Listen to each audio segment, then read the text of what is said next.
Hello everyone, math filament YouTube channel में आपका बहुत बहुत स्वागत है।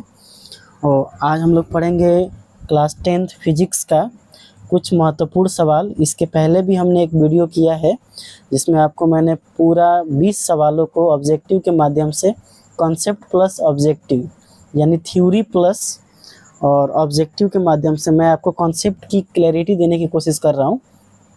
इसी श्रृंखला को आगे बढ़ाते हुए आज भी हम लोग 20 क्वेश्चन करेंगे। इस 20 क्वेश्चन में आपको करना क्या है कि सबसे पहले आपको वीडियो को देखना है और मेरे आंसर बताने से पहले आपको वीडियो को पॉज करके खुद से ट्राई करना है। जब आप खुद से ट्राई करेंगे और खुद से ट्राई करने के बाद जब आपसे बन जाएगा उसके बाद मेरे आंसर को देखना है, ठीक है। चलिए शुरू करते हैं सबसे पहले सवाल से।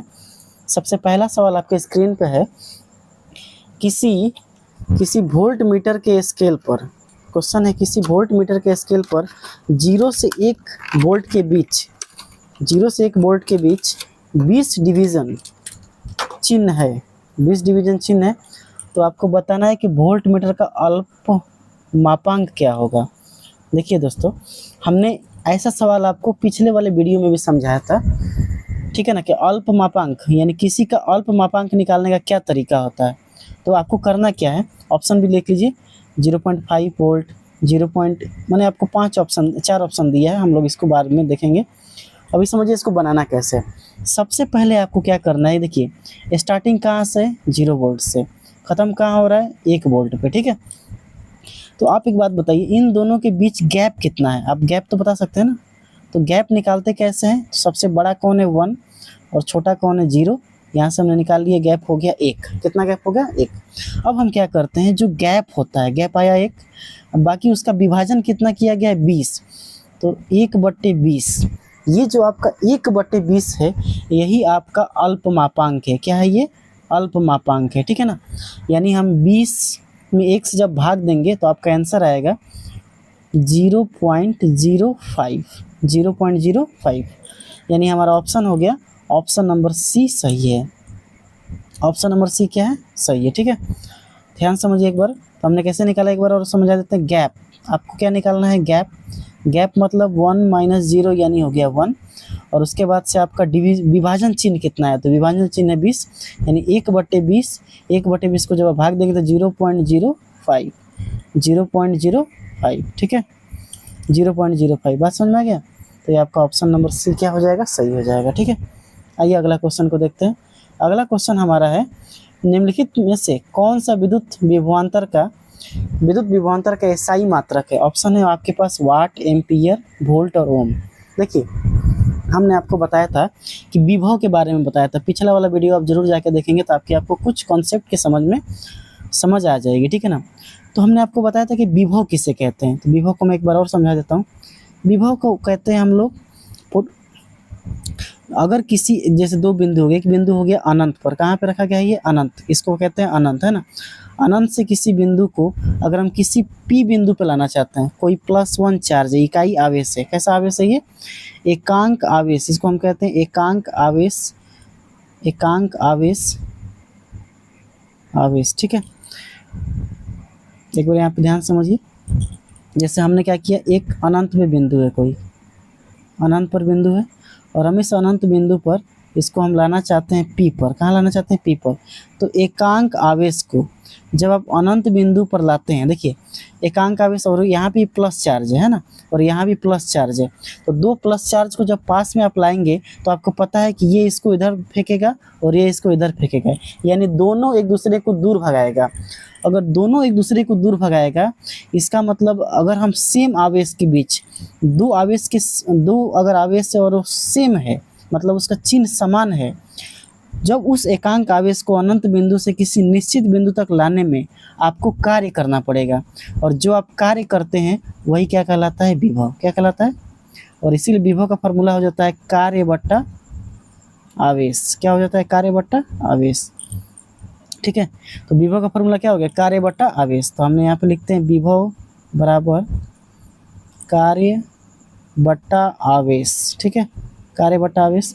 अब कार्य को दिखाते हैं जूल से और इसको दिखाते हैं कूलॉम से, है ना। और जूल और कूलॉम को हम कहते हैं क्या, वोल्ट। क्या कहते हैं इसको, वोल्ट। तो आपका यहाँ पे आंसर तो क्या हो गया, वोल्ट। लेकिन एक बात और क्या ध्यान रखिएगा, अगर आपसे पूछे 1 वोल्ट कितना के बराबर होता है तो आपका आंसर हो जाएगा 1 जूल बटे 1 कूलम।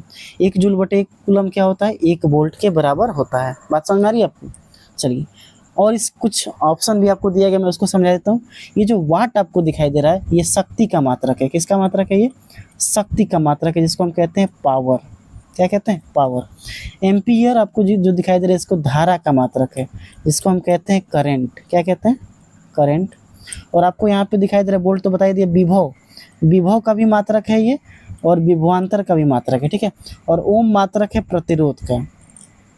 ओम किसका मात्रक है? ओम आपका मात्रक है, ओम जो आपका मात्रक है प्रतिरोध, प्रतिरोध का मात्रक है। और इसको हम ऐसे दिखाते हैं, ठीक है ना। अब ये प्रतिरोध होता क्या है, तो किसी भी आवेश के प्रवाह को, अगर मान लीजिए कोई भी आवेश अगर जाना चाह रहे, उसके प्रवाह को ये अवरोध उत्पन्न करता है, मतलब उसको रोकता है। यानी विद्युत आवेश के प्रवाह को रोकने का काम कौन करता है? ओम कर, मतलब प्रतिरोध करता है। विद्युत धारा बह रही है, उस विद्युत धारा को अपोज करेगा, यानी उसके प्रवाह को रोकेगा, उसे हम क्या कहते हैं? प्रतिरोध कहते हैं, ठीक है। चलिए अगला सवाल देखते हैं। अगला सवाल आपका जो हो गया, भारत में उत्पादित, क्वेश्चन है आपका, भारत में उत्पादित प्रत्यावर्ती विद्युत धारा की आवृत्ति क्या होती है? तो आवृत्ति, यहाँ पे एक चीज़ आपको देखिएगा, आवृत्ति ध्यान समझिएगा। आवृत्ति का मतलब होता है 1 सेकेंड में, जैसे मान लीजिए जैसे ये एक अनुप्रस्थ तरंग है, ठीक है ना, 9th में आपने पढ़ा होगा। ये अनुप्रस्थ तरंग 1 सेकेंड में लगाए गए चक्रों की संख्या, 1 सेकेंड में लगाए गए चक्रों की संख्या, चक्रों की संख्या कहलाता है आवृत्ति। क्या कहलाता है? आवृत्ति। 1 सेकेंड में लगाए गए चक्रों की संख्या को आवृत्ति कहते हैं, number of revolution per unit second, इसको हम कहते हैं आवृत्ति। बात समझ में आ रहा है? और आवृत्ति, और जो हमारे घरों में जो आवृत्ति का प्रयोग किया जाता है, उसको 50 हर्ट्ज, यानी ये 50 हर्ट्ज का हम लोग आवृत्ति का प्रयोग करते हैं अपने घरों में। विद्युत धारा की आवृत्ति है ना, यानी ये क्या करता होगा, 1 सेकेंड में ये 50 चक्कर लगाता होगा। कितना चक्कर लगाता होगा? ये 50 चक्कर। दूसरा बात, आवृत्ति का मात्रक हर्ट्ज होता है। क्या होता है? हर्ट्ज। क्या होता है? ये हर्ट्ज है ना, हर्ट्ज,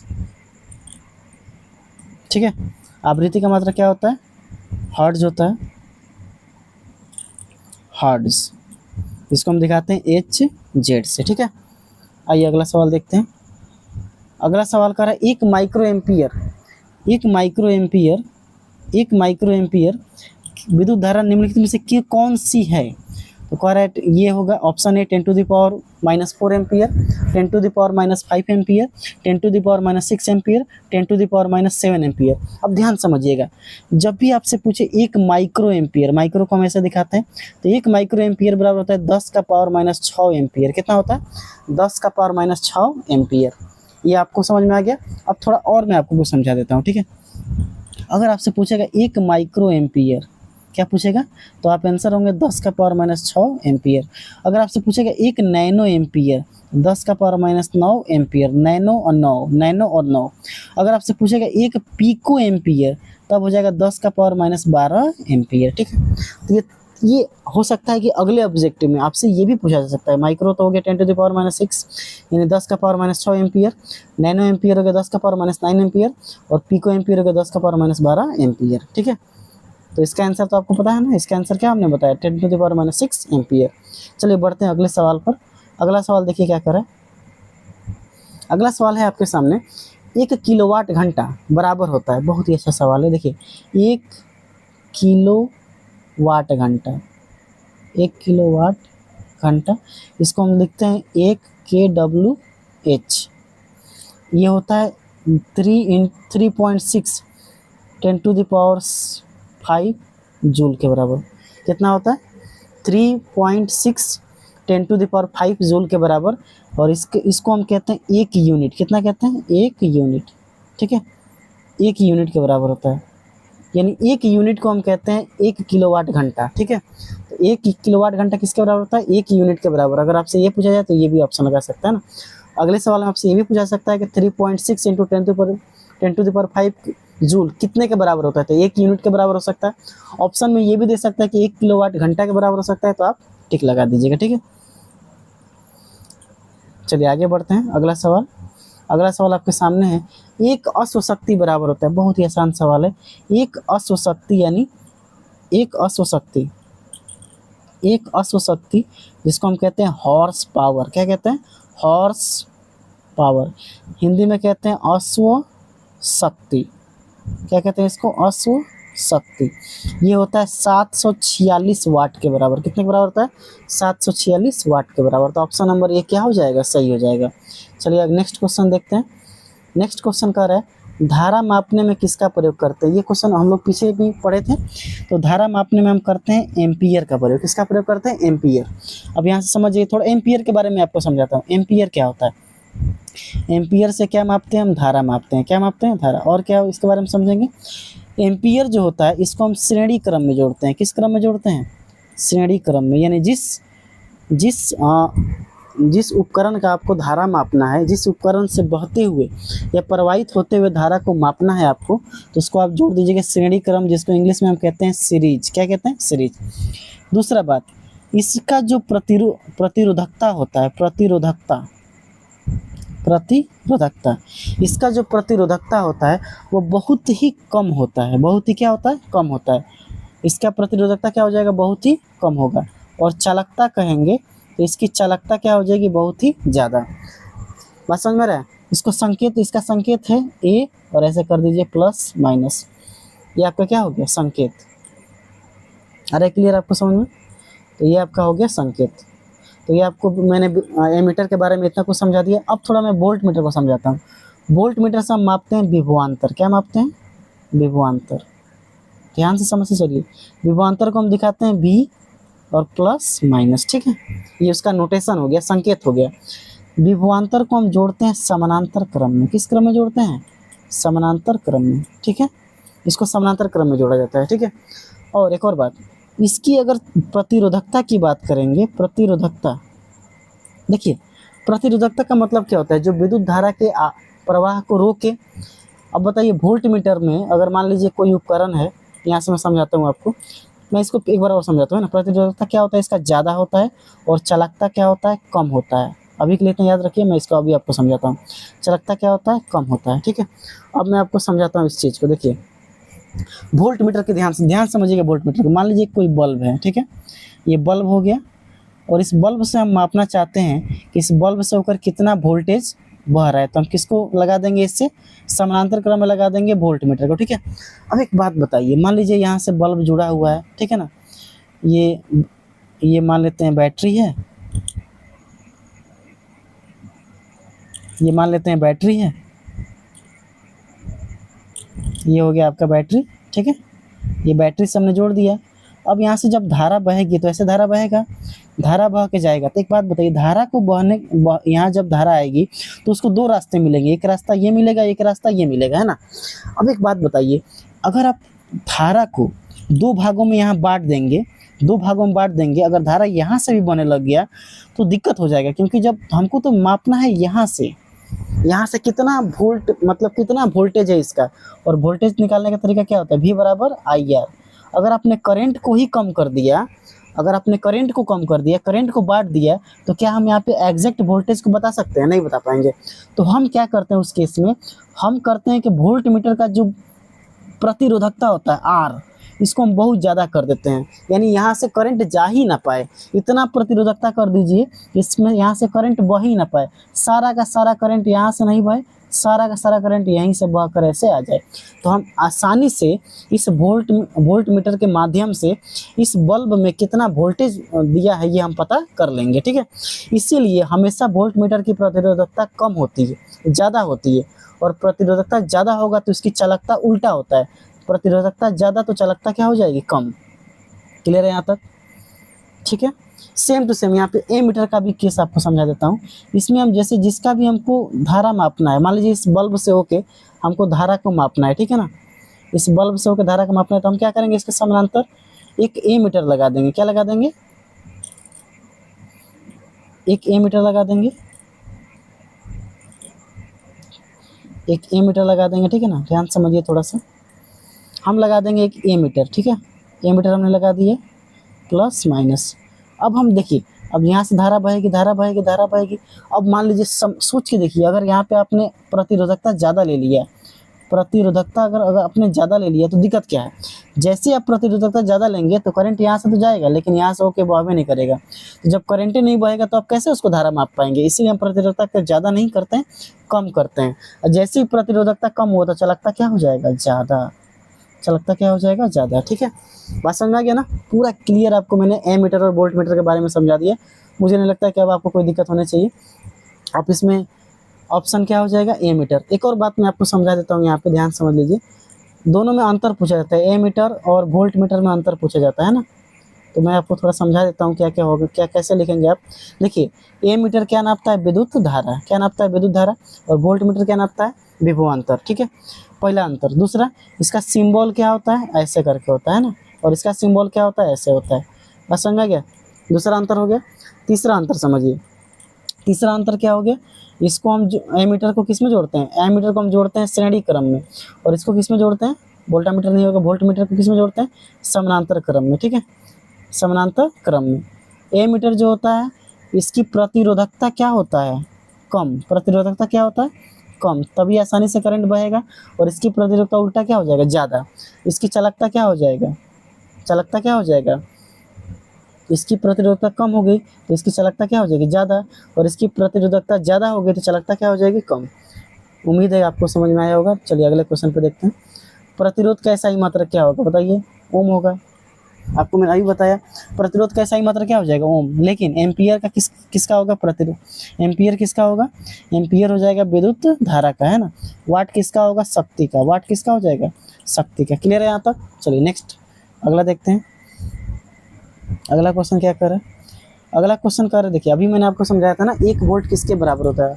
1 वोल्ट किसके बराबर होता है, मैंने अभी आपको समझाया था, जूल बटे सेकंड। यहाँ भी 1 सेकंड और यहाँ भी 1 सेकंड। 1 जूल बटे सेकंड, जहाँ ऑप्शन दिखा मारिए, आगे बढ़िए। ठीक है, विद्युत शक्ति का SI मात्रक अभी हमने आपको समझाया था। विद्युत शक्ति का SI मात्रक क्या हो जाएगा, वाट। क्या हो जाएगा, वाट। अच्छा, यहाँ तो क्लियर हो गया। ओम किसका मात्रक है, प्रतिरोध का। किसका मात्रक है ये, प्रतिरोध का। ठीक है, एम्पियर विद्युत धारा का। वोल्ट किसका मात्रक है, बताइए, विभव और विभवांतर का। किसका है, विभव और विभवांतर। ठीक है, कोई दिक्कत नहीं हो रहा होगा मुझे लग रहा है आपको। 11 नंबर क्वेश्चन देखिए ध्यान से। आवेश का SI मात्रक क्या होता है, अरे भाई, आवेश का SI मात्रक क्या होता है, कूलम। क्या होता है, कूलम। आवेश का SI मात्रक क्या होता है, कूलम।